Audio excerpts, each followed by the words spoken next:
AQSh sudida Maduro aybsiz deb topilganidan so'ng Venesuela vaqtinchalik prezident sifatida qasamyod qildi. Delsi Rodriguez Venesuelaning vaqtinchalik prezidenti sifatida qasamyod qildi.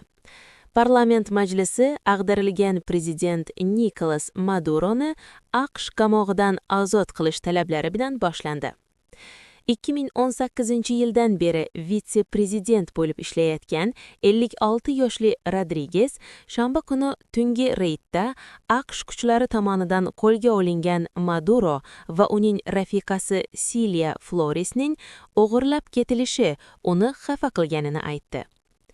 2 soat oldin Nyu-York sud zalida sodir bo'lgan dramatik sahnada Maduro giyohvand moddalar savdosi va terrorizmga oid 4 ta ayblov bo'yicha o'zini aybsiz deb topib, hali ham Venesuela prezidenti ekanligini ta'kidlagan edi. Shu bilan birga AQSh BNTda keskin tanqidga uchradi. Ammo AQSh elchisi dunyodagi eng katta energiya zaxiralarini noqonuniy rahbar adolatdan qochgan odam qo'lida qoldirib bo'lmasligini aytdi. Sud majlisidan oldin BNT Xavfsizlik kengashi Venesueladagi vaziyatni muhokama qilish uchun favqulodda yig'ilish o'tkazdi. Venesuela elchisi Samuel Moncada o'z mamlakati hech qanday qonuniy asosga ega bo'lmagan noqonuniy qurolli hujum nishoniga aylanganini aytdi. AQShning BNTdagi elchisi Mike Waltz hujumni Maduroni noqonuniy prezident deb atalgan deb ta'riflab oqladi.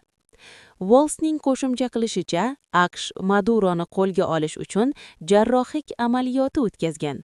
Uni u adolatdan qochgan deb ham atagan. Maduro narkoterrorizmga oid fitna, kokain importiga oid fitna, pulemyotlar va vayronkor qurilmalarga egalik qilish hamda pulemyotlar va vayronkor qurilmalarga egalik qilish uchun fitna uyushtirishda ayblanmoqda. Dushanba kuni tushdan keyin sud majlisida jamoatchilikdan biri Maduroga ispan tilida qilgan ishi uchun javob berishini aytib baqira boshladi.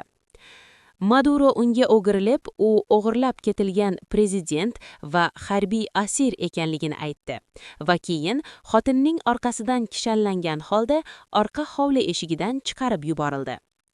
Men yaxshi odamman, men hali ham o'z mamlakatim prezidentiman, dedi Maduro 30 daqiqalik tinglov davomida. 92 yoshli sudya Alvin Hellerstein Maduroga bularning barchasiga aralashish uchun vaqt va joy bo'lishini aytish uchun gapni bosdi.